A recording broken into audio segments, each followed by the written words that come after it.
Reinventing Normal with Landini. Hello, I'm Mark Landini, and you're listening to Reinventing Normal. It's a chat about innovation, innovative thinking, and the business of design and business. Today we'll be hearing from Barbara Thau. She's a senior editor of the US Chamber of Commerce, a longtime business reporter, an editor who's been featured in consumer publications including Forbes, CNBC, and AOL. Today we consider the rebirth of community. Is it simply common sense?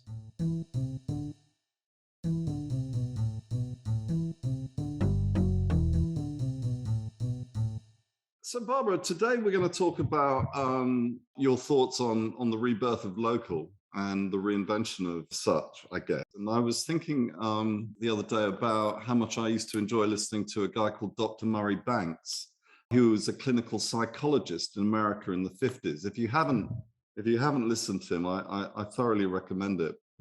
He told a story once about a woman who came to him who had two identical twins. One was they were both 6 years old, and one was a amazing optimist, and the other one was a dreadful pessimist.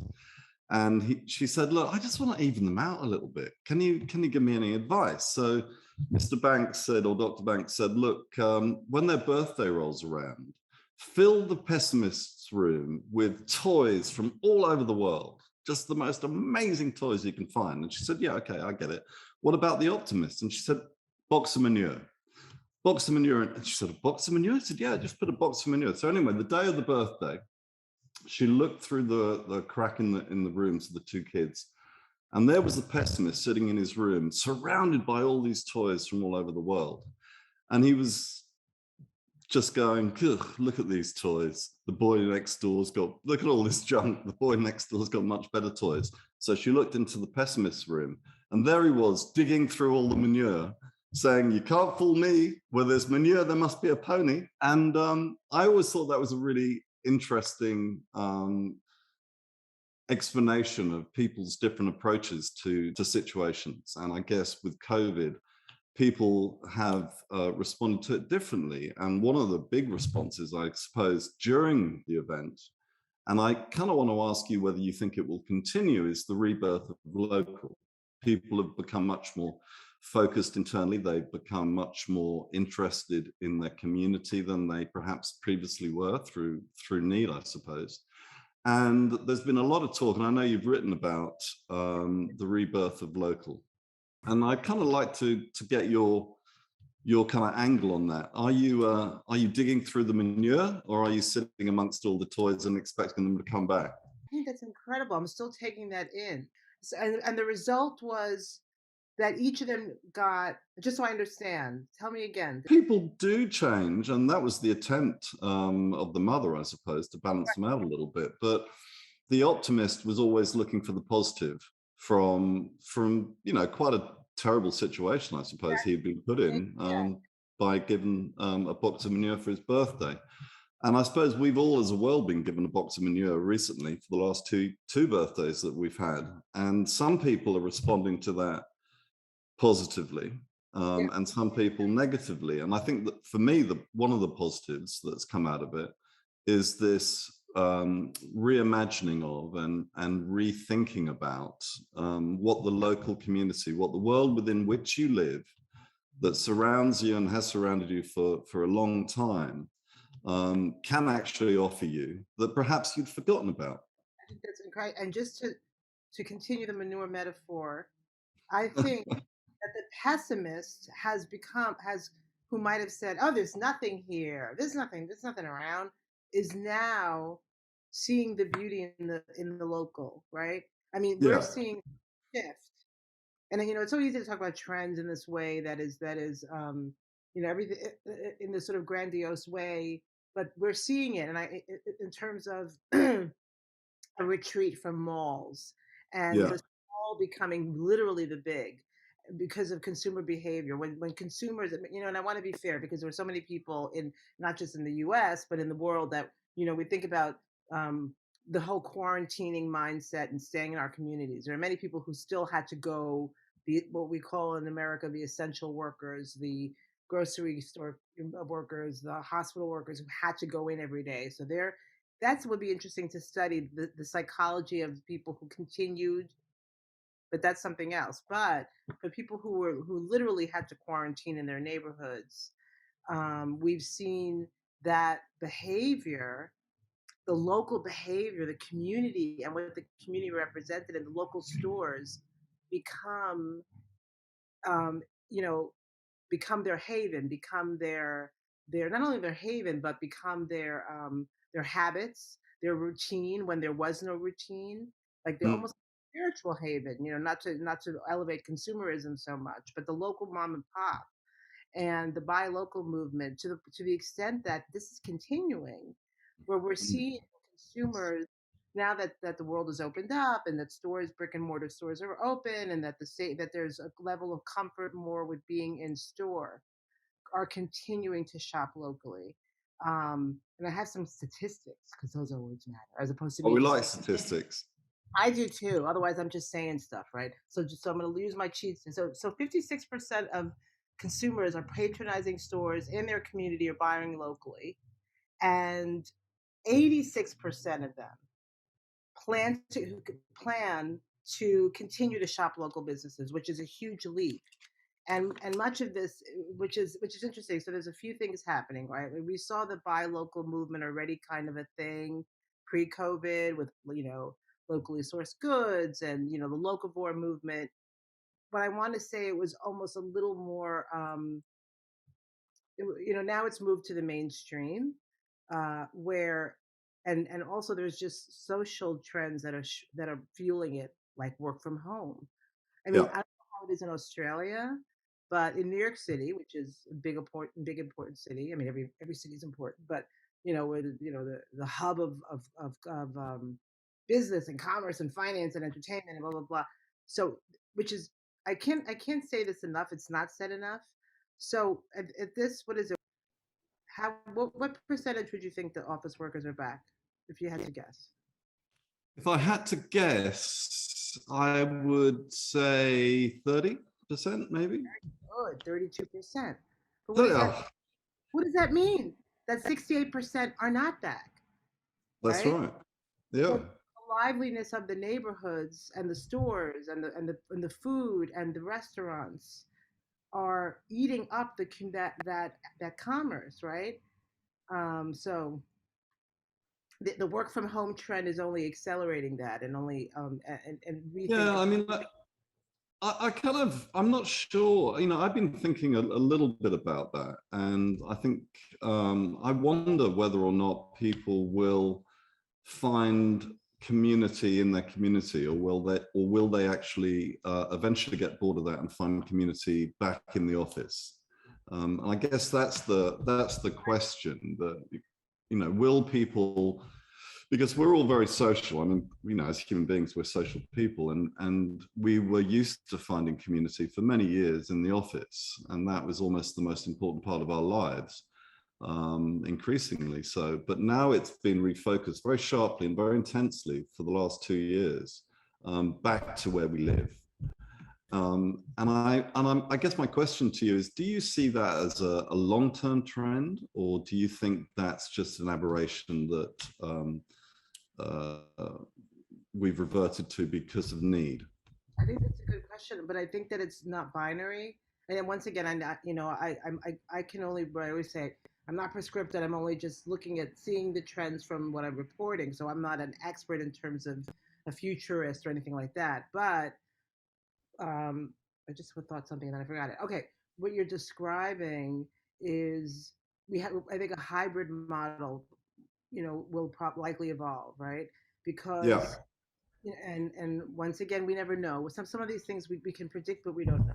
But we know that when the big companies, when Chase, which is the biggest private Chase Bank, which is the biggest Mm, employer in the U.S., I believe. And once again, there's been a lot of talk about the CEO Jamie Dimon, who was pushing, his employees back to work full time. Even Chase has scaled down its office footprint, and so much commercial real estate has scaled down. So I think a hybrid model seems to be what will evolve, because you have the big tech companies like the Googles and the Facebooks, who some and Twitter has said, you know what, you work from home forever, right? So we know that even if it means that most days a week we go back into the office for office workers, if you're adding 2 days a week that you're working from home, you are changing the landscape. You just Yeah. are. Yeah. And so there's that. I mean, I can go on and on about this. And then there's also the options that are given to people that of working remotely, and what that means. What does that mean for our lives? That means that you have the hospitality industry coming up with these incredible, I'm saying incredible not as a value statement, but just incredible in terms of, like, who would have thought this way? Like, there's a company called Sonder that's a startup that literally is like you can go live. If I want to go live in Australia and check out, where do you live? Palm Beach? Is it Palm Beach? No, well, I live in Sydney, but I live on a beach about an hour and a half north. Okay, so you said something. Okay, so if I wanted to go live in Sydney and I could like rent a thing, I could work with this startup and live a month in Sydney to and experience the world if I so choose. And so much of these hospitality companies that were foundering and are now looking into that and having these sort of remote work um, lifestyle platforms, and people redefining what it means to work and to live, and we have Marriott doing that. Yeah, Uh, I mean, I think it's interesting. You talked about futurists. I wonder how many real futurists there are these days. It's much harder in the world that we live, which is constantly bombarded with new inventions, to possibly predict the future. Although there's a lot of people I see increasingly calling themselves futurists. I saw a thing online not so long ago. It was filmed in black and white in 1962. And it was a chap called Arthur C. Clarke. Do you remember him? He wrote 2001, A Space Odyssey. oh, oh, Yeah, and I think one of the first satellites had just been launched around that time in 1962. And it's a wonderful podcast. It's on YouTube. You should check it out.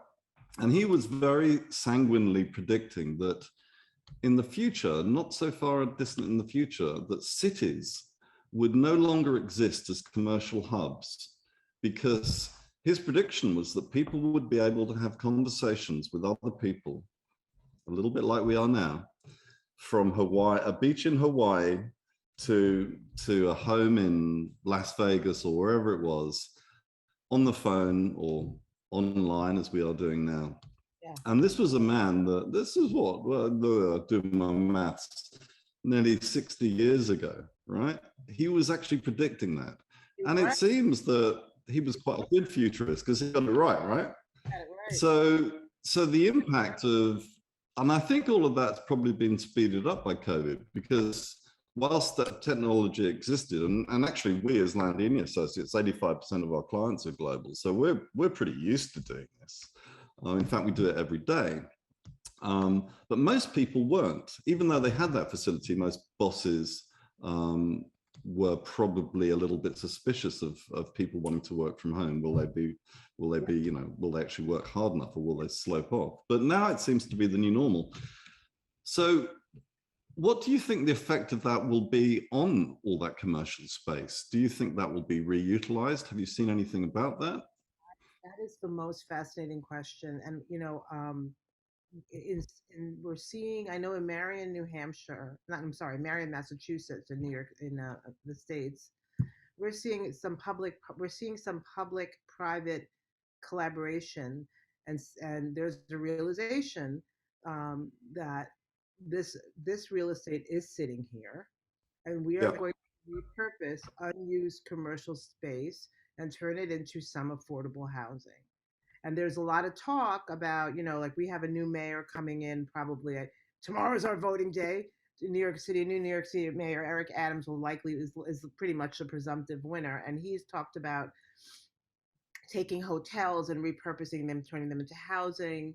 Um, so I think it'd be very interesting to see what's what how I mean, once again, what the fallout will be, because even if even if most people, like I said, even if you just have 2 days a week where you're not going into the office for much of the workforce, that's going to change everything. It just will. It'll be this glut of real estate that is not, you know, that is not producing, and there needs to be some correction, even if I think you're right. I mean, it's interesting how you touch on that it may be funded by both entrepreneurs, but also people who have some belief system that actually centers of cities are places where people should live. It's interesting in England. There was many years ago, I think in Victorian time, a chap called Peabody who started a thing called the Peabody Estate, and he bought up a lot of property and he made it into affordable housing. I mean, unfortunately, a lot of yuppies live in it now, sort of virtually rent-free in the center of town. But that's probably the logistics of it. I mean, his intentions were to bring affordable housing back into the heart of the throbbing metropolis, which it was then. In Victorian times, there were a lot more markets and there was a lot more activity outside of business. Now, when the business shuts down, often, Wall Street, I think probably is a prime example. There's nothing happening there. The heart of Sydney, at 6 o'clock, even before COVID, was empty and bereft of anything. And it's very difficult to get people to go back there. I kind of am quite excited about the notion of mixing communities back into urban environments. No question. I'm sorry, I cut you off. You were going to say something. Well, no, I mean, I just think I think the trick will be, and that's why I was interested to hear what you said about people funding that in some way, is actually how you make it affordable. And because for me, and again, I'd be interested to get your take on it, rather than actually having silos of wealth or silos of poverty, what makes a city great, and particularly, I mean, I think New York is a great example of that, is actually the mixture of cultures, the mixture of affordability, the mixture of wealth, the mixture of different people and different opinions. And from that comes, culture, and from that comes community, and from that comes, real life. Absolutely. We'll see. I mean, that's a big real estate question. It's a big local government question. It's a political question, right? Because you have. Sorry about that. No, that's okay. I thought this was a dinner party. Okay. Because, we have the real estate industry, which has its, the real estate industry. It's interesting in New York City. They have pretty much gone back to the office as a show of commitment to, we're bringing back that idea. We're bringing back business. So we're going to go in the office because this is what we think will heal. It'll go back to what it was. But, different industries have different personalities, right? We also have generational shifts. We have Gen X. I'm sorry, not Gen X. That's me. I'm old. Gen Z, the millennials and Gen Z have a very different notion, of what they want and what they demand in terms of flexibility, in terms of what they think of what work-life balance, in terms of, what they've experienced and their expectations.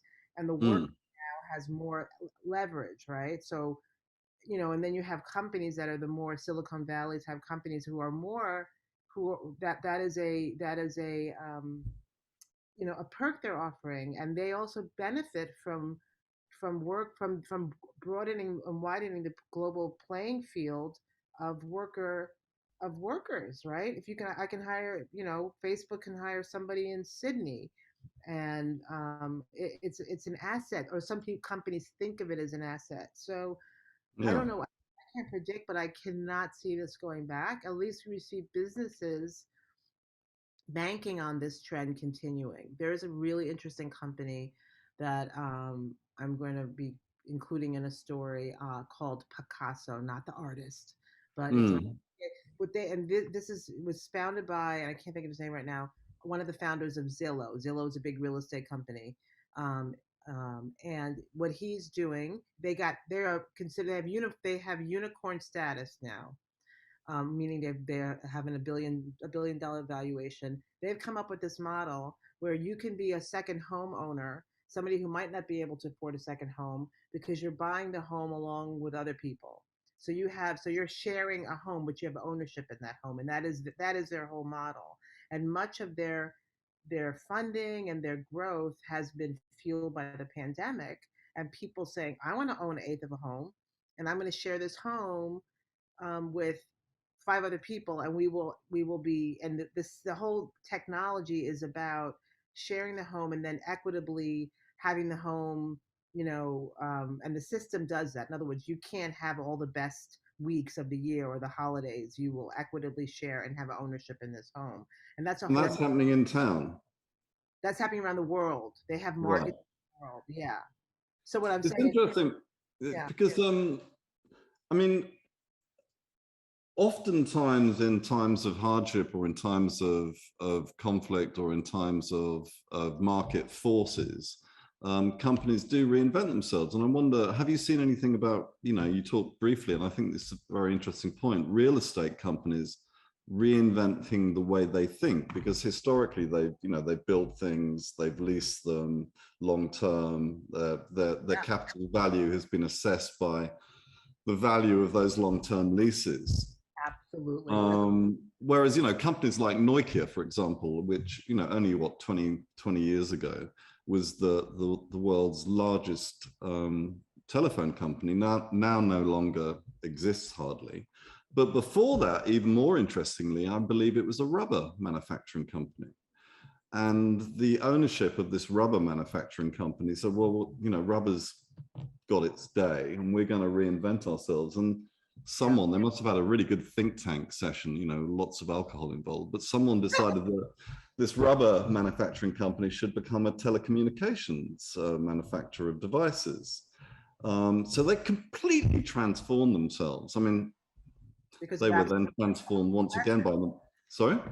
because of obsolescence, right? Yeah. Because of obsolescence. So do you think the obsolescence of real estate will make real estate companies reinvent themselves in a way that will radically change local?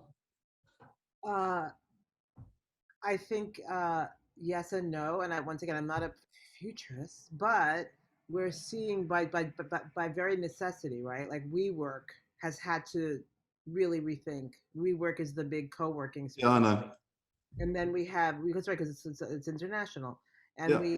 so what we've had and I'm trying to think of the company name. There's a company that's kind of come in to fill what the pandemic change needs, right? So the short built on a short-term lease as opposed to these long leases that's going to destroy your business, right? So that in and of itself. Oh, Industrious is the name of this company. So they have taken that model and said, okay, you know what? These long-term leases, let's rethink this post-COVID. Um, and therein lies a model. Now, who's to say? I don't know. It's going to happen 10 years from now, but all these industries have had to pivot, and we've seen, and I think what's really important, and sometimes gets lost, is the behavioral. These shifts are psychological shifts, right? I mean, they're not just they're behavioral, they're psychological. Your needs, I don't know about you, but what we need for many people, we don't need as much, or we need, Mm. or what we need is different, or has changed, or what we consider our world has changed, right? So, and so yes, where you're seeing things like, when you see giant retailers doing things that are investing in this shift, attention must be paid. So we have Walmart, the biggest retailer in the world and in the US, starting Walmart local. We're going to partner with local. So we have that. We have Amazon who just launched local Amazon. Don't forgive me. I don't. Amazon local selling. So it's a local selling platform, and I'll give you some more details on that. Hold on, I just took a cheat sheet. So I think it's really important to look at what the big guys who have most of, when the big retailers that have most of the shoppers. Mm, People like to let me rephrase that. Sorry. People like to look at like the trendy, the up and coming, which is important. But who's really driving the economy when it comes to the consumer, right? Walmart, mm, huge chunk of shoppers. mm, They are doing a local selling push. Pay attention to that mm, because they're not going to invest in that unless there's something really happening. And then you have Amazon doing a local, Amazon local, this local partnering with local. This is important. I mean, I don't know yeah. if it's going to continue, but I'm just saying these are indicators of how people are shopping It's differently. interesting. I mean, you talk about very, very large companies like Walmart that historically they're very large, probably because they provide to a very big common denominator. They provide a solution to, the largest common denominator of people. That doesn't always mean that their quality or their values or the values of the people they're providing with is understood or recognized in a smaller way. And I'm wondering if small is going to become the new big. Um, and what I mean by that is that I suppose a community is often a collection of people who share the same values. People move to the village because presumably they have something which makes them feel connected to the kind of people who are also moving to the village. And therefore values are becoming more important than necessarily appealing to a broader, lower common factor of values. And what I find interesting about that is that perhaps large companies are going to be attaching real values to their product, which have probably been generated by COVID and people thinking about values. So do you think that's going to happen? Happening And already. do you think that? Yes, finish Go it. on. I'm sorry to hear the rest of that question. It's okay. Well, I mean, I use an example. There's a hotel in Amsterdam, in Holland, called the Lloyd Hotel, and it used to be a prison, and it was converted into a hotel. And what's I find very interesting about it is that it has 1-star, 2-star, 3-star, 4-star, and 5-star rooms. And a 5-star room is 5 prison cells knocked together, and a 4-star room is 4, and so on. And a 1-star room is 1 prison cell. But each prison cell and each room has been designed by a different artist. Wow. And so there are no rooms that are alike. But what's interesting about that hotel is that it actually attracts people who share values. Whether you are enormously rich and can afford the 5 prison cells, or you are just a backpacker and can only afford 1. And what's attractive about that hotel to me is that as a temporary space for living, it is a community of probably like-minded people who are interested in the arts, or people who have an affinity with something in common, value-wise, with other people. It doesn't matter whether you're rich or poor. And cities have often been split into kind of rich and poor areas, and communities been split into rich and poor areas. But I wonder whether or not this reuse of real estate will see communities developed around values, and therefore potentially attracting, from a commercial point of view, a broader range of socioeconomic groups than historically they did. In terms of the real estate world, I mean, I that would take a lot of things to happen to make happen, right? I mean, in other words, in the world of consuming and the world of experiential retail and experiential buying, absolutely. In terms of like, oh, I'm going to be living in a neighborhood that is, that's a wonderful utopia what you describe, right? But I don't know, that would require. I'm just thinking in terms of New York City because it's a city I know in my home, but that would require local government, political forces to come together, require a lot of things to happen. However, what you describe in terms of how people are experiencing what they're buying, brand values have become such a thing. I mean, in terms of buying via purpose and health and wellness and all these uh, the values have come to the fore in a way that we haven't seen before. And we have Walmart, and I keep on going back to Walmart, which I think is incredible. Like Walmart is now selling, you know, black owned brands and presenting them as such. Um, Now, and we have Etsy, like, Etsy is that online marketplace that's been around for a good 20 years. It's a marketplace of independent craft makers. They were, and they're a public company. It's all like, independent, sorry, uh, handmade, local artisans, blah blah blah. They, had a couple lots of so great years. They have exploded among the pandemic because there is an appetite for local, for handmade, for brand, for purpose-led brands, right? And what you said before is really important in terms of small becoming big. Really big. Mm. Yeah, because we've seen the social impact the consumer in ways that we have not seen before, right? I mean, we've seen global unrest in the U.S. We've seen racial injustice amplified by the pandemic, and so there's some really fascinating statistic that I have to just read my cheat sheet. So which is incredible. So 72% of U.S. consumers now believe it is more important than ever to purchase from companies that reflect their values, with millennials going even further. So they'll pay more for a product or a service when they know some of the profits will go to a charity. Once again, I'm going to go to the example of the big retailers. And the reason why I'm going to go to that example is because big retailers are not going to invest in something if it's not going to, it signifies something, right? Of course, yeah, they're leading. Exactly. So CVS, huge drugstore chain in the US, one of the biggest retailers, you check out now and you want to round up your number, your purchase and give to Feeding America. Sephora last year, the big beauty retailer, Yeah.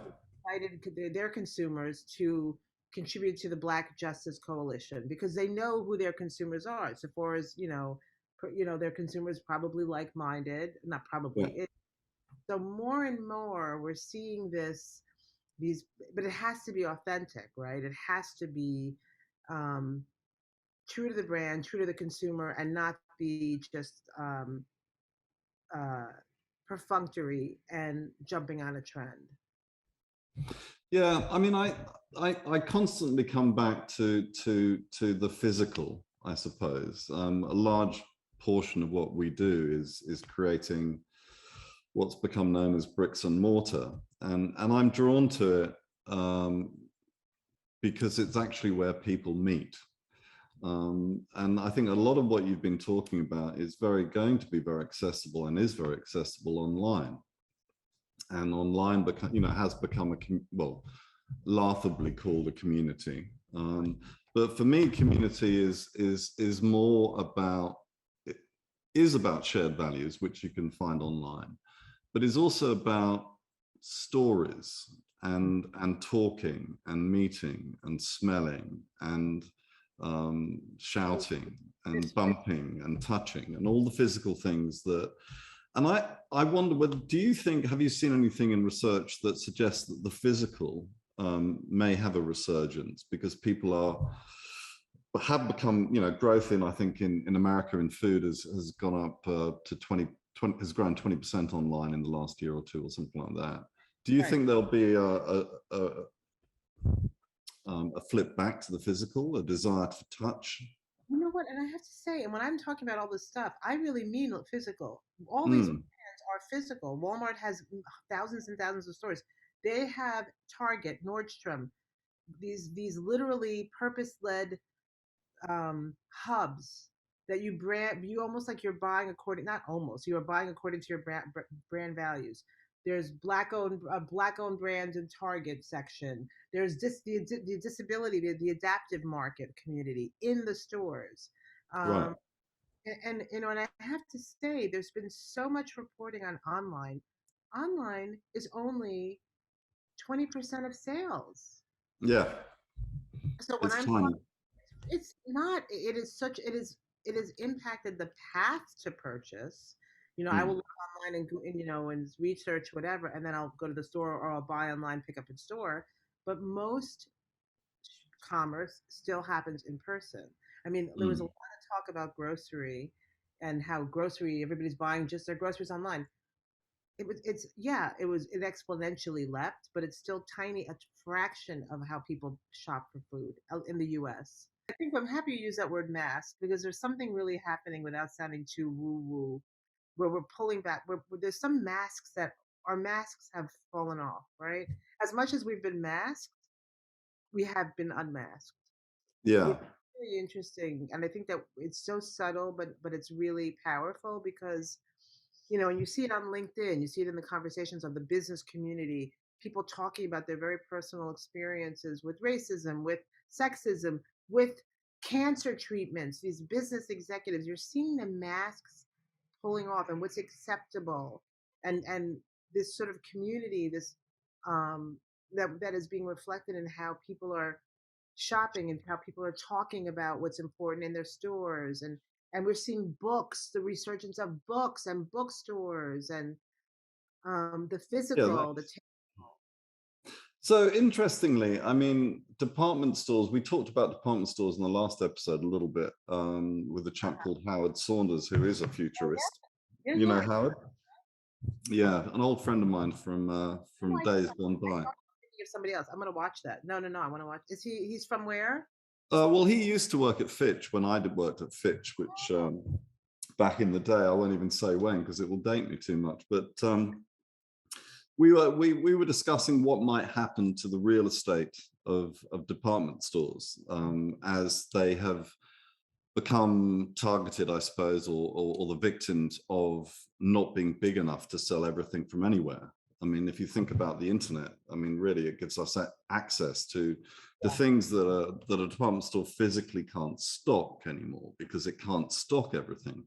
So therefore, perhaps the impact of that is to make space become used in a different way to the way it was before. So rather than going to a department store for a toaster, which you can get online. You'd call them toasters in America, I think you do. You might go there for something more of an experience. You might go there for some form of education, etc. And you talk about, smaller businesses, smaller brands sort of emerging. I wonder whether those smaller brands will become the replacement for the large global brands that have just become more and more bland over the last few years. And if you attach value, I was reminded of Shinola the other day, and I'm not quite sure what's happened to that. But I thought when it first appeared in, I think it was in Soho that I first experienced it in New York. I thought it was a wonderful idea of giving car workers in Detroit hope and to use their skills in another way to manufacture local watches. And I'm not sure, maybe you know better than me, but I imagine it's probably been bought by LVMH now or someone like that. What happened to Shinola? Really good question. We did a story on Shinola a couple years ago, and I have not thought about them for a while. So, but yes, they were really, they were sort of what we were talking about now. Talk about purpose led on that. And and so that's interesting. And yes, you are seeing some of this. I think that it's been maybe a little over a lot of these brands, the smaller brands, the direct to consumer brands that made a splash, were a lot of, they didn't have their business model was not, but their business models were not necessarily sound, right? And we saw them go on. The jury is still out on some of these brands, like the beauty brand Birchbox. Yeah. Then splash, they were just acquired by a company. Not, they're still going to exist, but they were acquired. We have all those direct to consumer brands that realize that they cannot. So many of those brands that you're talking about were direct to consumer brands, and I think it's fair to say, what big online retailer or brand can you think of that is successful that is only online?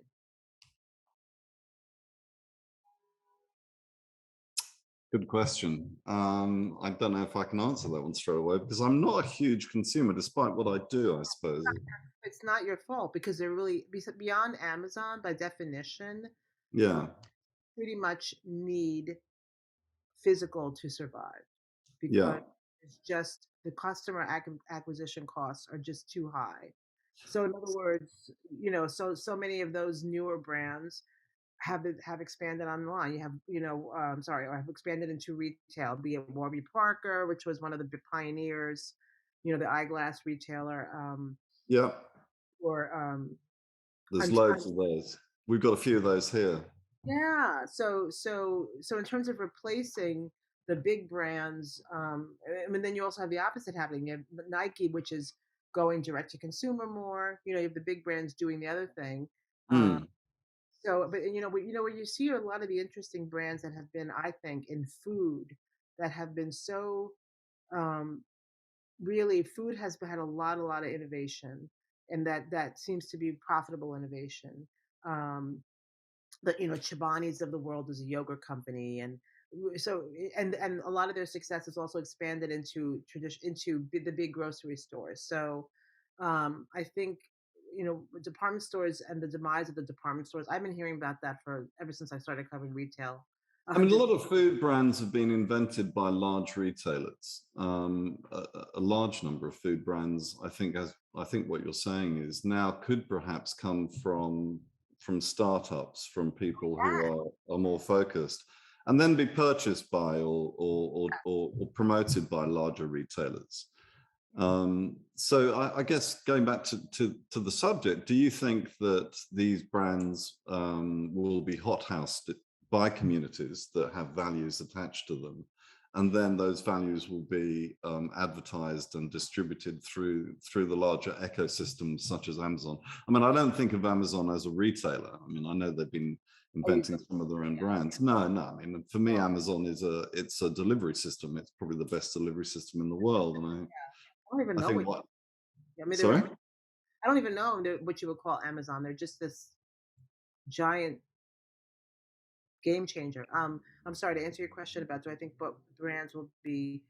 Yes, and then be sold as a lifestyle, or promoted as uh, you're buying an idea, you're buying a purpose. Um, Well, I think what you're doing is you're buying a story. This is my view, is that as the world gets bigger and bigger and faster, people do like stories. I mean, we live in Australia, where we have the oldest civilization of all time, and one of their core principles is the transfer of stories from one generation to the next. And for me, what brands can do now and are beginning to do, whether it's a local story or a value-led story of another type, is that they are focusing more on what those stories are. And people are becoming interested in those stories because perhaps those stories are disappearing from their day-to-day interaction. My aunt used to go to the market in Rome 3 times a day, and I tell this story a lot. And I once said to her, "Look, you've got a fridge, Zimria. Why don't you just go once?" And she said, "You're an idiot. I don't go to the market to buy food. I go to gossip." I can't believe you Um, said that. Sorry.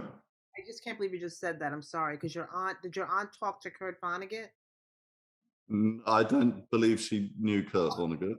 Because your aunt was going to gossip, she said, right? She was going to gossip. Yeah, she went to flirt and to gossip and to meet her friends and have a coffee. That's why she went shopping. She didn't go shopping to functionally fill the fridge. There was no internet. There was no home delivery. There was none of that there. But she was efficient. She did that on her first trip. The other 2 trips each day were to be a human being and to tell and share stories. And it seems to me that that's the opportunity for brands. We work for a very small, locally based brand from Adelaide Hills called Shirleek, that 10 years ago was bought by an Australian businessman called Packer, who you probably know something about. And he bought it for 25 million, and recently it was sold for $1 billion. And his idea was he saw something in it. And he put in an American management team, actually, and their job was to make it very big, very quickly. And so initially they thought, well, they'll make it more mainstream. They'll make it into a clinique, and therefore it would have a broader audience. And our strategy to them was to actually keep it small. and to just tell the story of the farm, this biodynamic farm where they grew the stuff. And literally within 10 years, it became, from a $25 million business, it turned into a $1 billion business. And that was in part because people were interested in that story, which we told through the identity that we designed, through the packaging that we shot, and through the stores that we created, which looked like sheds. Not like black and gold and white glossy cosmetic stores as there had been used to be. So we kind of reinvented, or helped reinvent, skincare by keeping it small. Because you told the story, you kept it the story, that's that je ne sais quoi of specificity of a story, right? As opposed to a generic, all, one size fits all. And to your aunt, and there's your aunt, right? And Kurt Yeah. Vonnegut read something last week where he was talking about, his wife said, why are you going to go to the store for, you can order for the catalog of whatever, you can order the envelopes. It's like, my dear, I don't go to the store. I go to the store, when I go to get my envelopes at the store, I go talk to the guy at the banana stand, and I have a conversation with him. And then I go, and then I have that experience, and I look at the sky, and then I go and I stop by and I say, pat some little kid's head. I've had a, I mean, I'm making up some of this because I don't remember. Yeah, But yeah. it was the he had a bunch of human experiences like your aunt, and was told stories just by virtue of going to, and that's what I think you're talking about here, right? And I that's what, think so. yeah, and that's what also the local thing. I think that's why it's so enticing about local now, because people's eyes have opened in a new way to what's around them. It's really fascinating. And I think that local can be the corner on which you live, but can also be the country perhaps in which you live. I mean, I see no reason why, I mean, some people call it nationalism, shouldn't be reinvented in a non-political way where people celebrate the background or the history or the story, the backstory from which they came. I mean, America has, politically, I suppose, been, focusing inward a little bit of late, and for whatever reason. But I, as a child, wanted an American everything, because America was enormously unattainable and enormously glamorous. Oh. Do you think that this local thing can expand beyond, your street corner into a kind of new national identity that could actually affect brands and businesses? And that's the premise of another wave of startups that we're seeing, and that some of them are Mhm. really backed by big names, right? So I have my, there are these emerging business platforms, tech startups. One of them is backed by Mark Cuban, I believe, another by Steve Case. Oh, Cultivate, Mr. Cuban. yeah, Cultivate and Nearby. So they're helping local brands get their products in front of consumers, and in turn help consumers find local brands. So this is a whole. These are platforms that do just that. If you want to buy locally, and sort of demystifying and making it easier to just buy local. And in the same vein, there's the platform. One of the platforms is helps you buy American-made products. So just if you want to just focus on buying American-made products, and this is also another thing fueled by the pandemic, and just you know keeping business here, and making it easy to buy local, buy American. And there's because there's such an appetite for it. uh and yeah, and just staying, and also there's also the convenience element Yeah. of just that can't be underestimated, these notions of convenience now, and what we expect, in terms of this, these, uh, and I'm not saying that the big stores are over. I don't, but the big stores are making shopping smaller by curbside pickup, and it's bringing it to you, going to the consumer. So that is its own kind of local, you Yeah, I know. read in your story, one of your stories, your articles about chefs coming to your front door and cooking outside.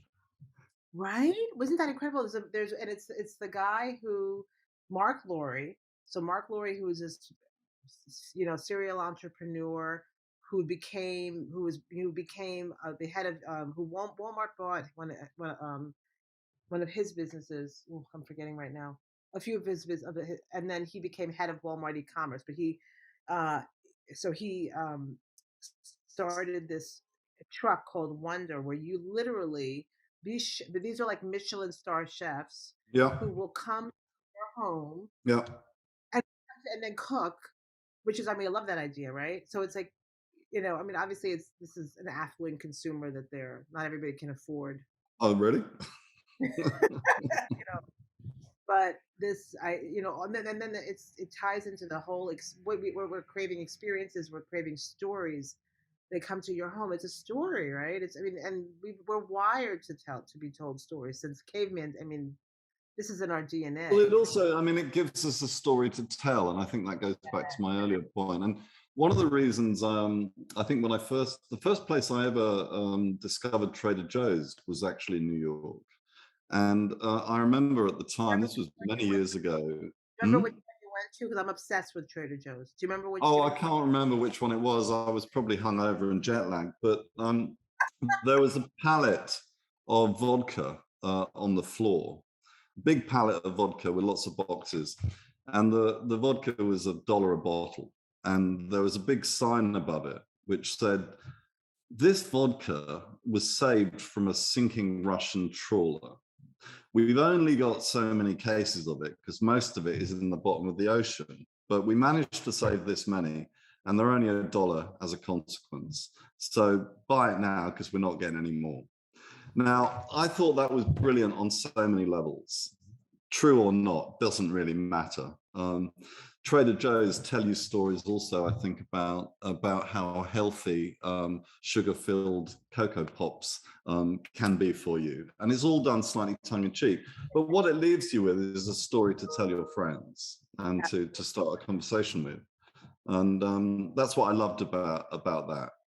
It's a wonderful that yeah, it's a wonderful in terms of storytelling, in terms of they really hit it on with affordability, storytelling at the shelf. You know, Mm, it's so specific, and vast yet small. yeah. It's incredible. Well, that takes me back, I suppose, to our dinner party conversation that we were going to have, and I look forward to having it in New York with you sometime. I'm going to ask you one more question because I've taken up enough of your time probably already. If you had a magic wand, what normal would you like to reinvent, and what would that be? Wonderful question. And for me personally, I would like to see an equity in how we live in affordable housing and what that Yeah, would mean. I grew up in a city when, it was rough when I was a kid in New York City, but there was an equitable situation where you had such a wonderful mishmash of people in the same building, in the same that you had secretaries, you had um and then you not only that, we had immigrant groups that were living and yeah, working in the city. So this created art, it created culture, it created people were not the other, they were your yeah, neighbors. So yeah. that's what I would hope for. And I'm not sure if I'm answering the question right, but that's what I hope would come from what we've all been through, this crisis. I see little signs of it, but it'll take a lot of change in order for that to happen in any real way. Well, it gets onto a political conversation, which we should probably save for the dinner party, where those ones are best discussed. But I agree with you. I think if we can find a way from this terrible situation that we find ourselves in to a better, more human way of interacting, then it's going to be for the good of everyone. And if Commerce. large organizations like Walmart can drive that and see some value and some business value in it, It'll then I think that, only help business because diversity yeah, just helps to help business. It's diversity just helps business. It's been proven. Whether or not you have a diversity at the traditional business level in your hierarchy, or diversity in a neighborhood, it just is good for business. You know, it's really Well, a I think business. that's why people like markets more than supermarkets, probably, Yeah. because It's a, they're full of a lot of different types of people. We have a version in Australia. We don't have a lot of markets, but we have this thing called the barbecue. They're building one outside my house at the moment in the park, just outside it, and these are public barbecues. oh, how fun. I want to go. Yeah, so anyone can turn up and use the barbecue, and in Australia, the barbecue is a kind of an expression of the sort of slightly more egalitarian society we have, because you can get a captain of industry standing next to a truck driver talking about how to cook a steak. I love that. And that's what a New Yeah. York City subway is like too, or should be. Yeah. Oh, well, it is. Yes, that's true. Okay, well, look, thank you, Barbara. I really appreciate the conversation. I am looking forward to a proper dinner party one in a non-virtual situation. Can we please do that? Because I would love that. Well, I'm looking forward to it. We're going to make sure it happens. All right, let's make sure it happens. It's been a pleasure. Take care. Thanks for listening to Reinventing Normal by Landini Associates. Next time, we'll be joined by Richard Watson. He's an English futurist, Cambridge lecturer, and author of about 5 books, including The Future Files, A Brief History of the Next 50 Years, and Digital versus Human. So until then, what normal would you reinvent?